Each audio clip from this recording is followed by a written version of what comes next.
Story 1. A Funny Kind of Day. Ever heard of Funnytown, USA? No, not the one from Colorado, the one from Idaho.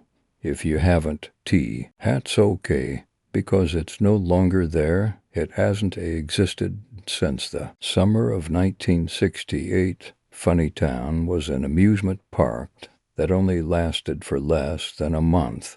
Anyone who remembers it would probably recall hearing a news report that a tragedy occurred there that forced the park to close down. I am one of the few still alive today who actually saw what happened. My name is Josh Henriken, and I will tell you everything I witnessed. It was Friday, July 18th, 1968, and the park was the busiest it had ever been. According to the local news, I arrived there with my best friend, Luke, and his fiancée, Mel. Luke and I were 17, and Mel was 16. I hadn't seen them for nearly a year since they moved in together. And when Mel begged Luke to take her to Funnytown, he gave me a buzz and had me tag along. Us two guys felt too old for some kiddie park, but it was Mel's birthday, so we went along with the idea. We entered the park, which was fairly crowded for being a place that was so out of the way. It was a large, cartoonish town with cast members wearing striped, brightly colored suits and blouses. There were many booths set up along the streets with typical amusement park shit like in here. Healthy food and games for winning prizes. As you'd expect, Luke felt obligated to win Mel some prizes, which gave me some time to roam around on my own. I remember deciding to go on a ride that Mel would have hated, Dr. Strange's Funny House, a cheap knockoff of Disney's Haunted Mansion. Only one person could go at a time, and the rider had to sit in an uncomfortable mining cart. I sat in that damn cart, and it moved me along on a track through a pitch-black tunnel where animatronic ghosts, mummies, and vampires popped out at me. It wasn't anything impressive. But then the cart took me into a room where the figure of Dr. Strange stood. The scene depicted was one that really stuck with me. Dr. Strange was dressed in typical Mad Doctor fashion and stood in his laboratory. A giant, deformed monster he had created was locked in a cage, begging for food. The crazed doctor was standing over a female victim that was strapped to a table, and he was hacking her with an axe, feeding her body parts to the monster. Although the scene was done with cheap animatronics, I had no idea it was really an omen for what would happen next. The ride ended. A cast member pulled me out of the cart, and I was in a black tent. As I walked towards the opening, I suddenly heard what sounded like an alarm. I exited the tent and saw that everyone was in a panic as the noise continued, yet there didn't seem to be any signs of danger. Some people headed back to the parking lot, while others stood there acting very confused. Even the people in charge of the park didn't know what the fuck to do. That's when everything got very, very terrible. The alarm had a horrible effect on some people, and it started with the cast members. One by one, they began to rip the flesh from their faces clean off. Then guests began to do the same. Those that were faceless began shouting the most insane things I've ever heard to something in the sky. The alarm continued to sound, and those that had not mutilated themselves were brutally attacked by the crazy ones. Chaos erupted all over Funnytown, and blood covered pavement and soaked into the grass, creating huge puddles that some people slipped on while trying to get away. Those who were once holding hands were now impaling and hacking away at each other. I was so paralyzed by fear that I could not fucking move till I saw someone on fire running directly at me. I kicked him to the ground, then ran through the mob of gore-drenched maniacs to see if I could save my friend's Fennel. Why, I found my best friend that I had known since preschool. Mel was crawling away in agony with her throat sliced open. Luke was about to finish her off with a shard of glass when he turned around, to reveal that he had torn off his face as well. He smiled at me and said, "They're coming to save us, Josh. All we have to do is free ourselves from this ugly flesh, and they will accept us." "Who, Luke?" I asked. "Who is coming?" Suddenly, the alarm started getting louder and louder, until I saw that it wasn't an alarm at all. The horrendous noise was emitting from a spacecraft that swooped down over Funny Town, then hovered for a few minutes while the people that had lost their minds called to it, begging the unseen aliens to take them away. Instead, the craft began to slowly fly off. The base of the ship was circular, and the top was pyramid-shaped, with 3 triangular engines on its back that glowed blue. As it flew back into space, the noise slowly began to fade. Then the entire crowd became completely silent for a few short moments. The eerie silence was soon broken by a dozen police cars arriving at the park's entrance. The officers were all heavily armed, and 2SWAT teams quickly joined them. The police opened fire on the crowd, targeting literally everyone. I left Mel and Luke behind and took cover in the tent from the Funny SE, where I was attacked by the cast member who had helped me off the ride. The man was strangling me, but I was able to kick him out of the tent. I saw him get back up, but then a shotgun lines made his head explode. I laid there in my hiding spot with my eyes shut, listening to the horrors outside and praying no one would look inside the tent. Obviously no one did, but I still waited there for hours, hardly moving at all till I heard the chirp of crickets. Night had come, and all the police vehicles were gone, so I left the tent and made my way back to my car, stepping over dead bodies and cruelly made weapons as I walked through the dark streets of the once happy park. That's where my story ends, and it's all true. There were other survivors of the massacre, such as other guests and officers, but most of them either killed themselves or went missing. The entire park was torn down the next day, and the government covered the whole thing up, especially the appearance of the UFO, as you can imagine. To this day I have no idea why the sound from the spacecraft made some of the guests crazy, but not all of them. It probably made me a little crazy too, because whenever I think about that day I do find it funny. Story 2. I cannot forget him. The tall, human-like figure moved about the thick trees with no struggle at all. It was as if it was floating. It made no noise, and the only movement seen was the creature lunging forward. It was graceful, yet terrifying.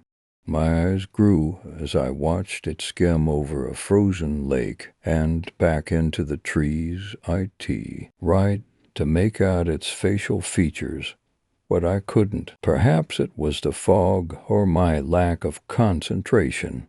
I was just relieved that I hadn't seen its face, though I'm sure was just as horrifying as the tentacle-like bones extruding from the creature's back. Time stood still, and I froze the closer I got to it. Why was I approaching this thing anyways? that I still don't care. Now, something about it was inviting, though. Something about it made me want to come to it. My heart was pounding at a fast rate, but my legs were moving faster as I chased the creature. It turned the sharp corner, and I turned right behind it, but stopped myself dead in my tracks when I saw that it had stopped itself. In front of it was a small girl around 9 years of age. She stared up at it in horror, and I feared for her life as well as mine. I tried to wave her off, but to no avail. She seemed captivated by the creature's appearance the way I had been. She slowly stood up, and as she did I fell back and crawled behind a bush. I couldn't look away, and all I did was watch. The creature brought its face closer to hers, and as it did her eyes grew, and she began to shake, covering her ears. She was terrified, and compared to her I had nothing to be afraid of. She was only inches away from the being, and she was now looking at it face to face. I'd never seen someone take in something and consider it deeply, and yet have such terror in their eyes. The little girl fell, but as I took a closer look, I could see her small chest filling with air and releasing. She wasn't dead, but she was unconscious. I took a closer look at it, and from my observations, I concluded that the being's gender was male. It took her and dragged her behind it. He was slowly creeping ahead this time, and I felt the need to follow. So of course I did so with no hesitation. I was at the point that I couldn't even think. After several minutes of following, he stopped at a clearing. The trees that surrounded the empty area were draped with ropes and nooses. Mutilated bodies and limbs were hanging from them. One body had been hung. She slowly, I could tell the fingers of what once looked remotely human had been clawing at its own throat, trying to break free from the noose. What was this? There had to be at least 30 murders committed here. I looked in terror at my surroundings, guts hanging out of torn skin, people with gouged-out eyes. I began to panic, and soon I felt tears streaming down my face. Then I turned my attention to the girl. The poor girl had been gutted in the short amount of time it took for me to realize where we were at. Her eyes were gone, and her limbs had been cut off. The creature was gripping the stubs to slow the bleeding. I only cried harder when I saw her working yet displaced lungs and her beating heart. Everything was still working because nothing had been removed fully. She was still alive. That's when, with one movement, the creature ripped her heart away from what was keeping it beating. I gagged and almost vomited, but stopped myself. I couldn't let this happen to me. Not like all those other people had. I couldn't let myself be hurt, but my body was frozen, so I couldn't turn around and run away. He then hung what was left of her body up from a rope the surrounded trees had died. I'd noticed he stopped all movement while hanging the child's left arm up. He knew of my presence, and he quickly turned around and faced me. Terror took over, and I tried to let out a scream for help, but I couldn't. I knew this is what death himself looked like. I saw nothing. He was faceless. He had no face, and yet he was the most terrifying thing I had ever laid eyes on. Right as he turned, I heard a faint shrieking noise, a very loud, ear-piercing buzzing, the kind you hear from a TV that's lost service and shows nothing but static, and in hearing this, I saw what seemed to look like static as well. Everything around me began to spin and blur into nothing